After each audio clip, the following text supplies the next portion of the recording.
Okay. So when building this presentation, I was given a list of 3 questions. I've sprinkled them in here a little bit. One of the questions was, how did we decide to follow this path?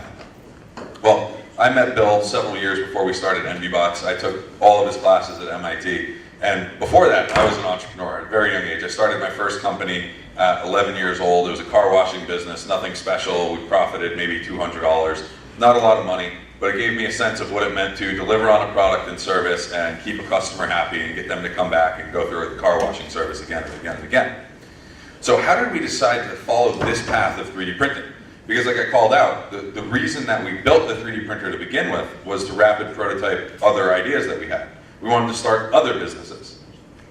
What did it for me and what triggered my desire to pursue this as a 3D printing business opportunity was when the mainstream majority of consumers and users said that they expected the technology to behave in the way that we invented and changed it to behave.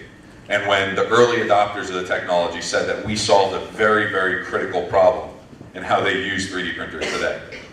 That was, in some sense, going to the language that they teach in business school a little bit, that was the crossing the chasm moment. We knew we had a lot of hard work to do to cross that chasm, but we knew we had invented the technology that would enable 3D printing to make that jump. And that's what inspired us to pursue this business opportunity.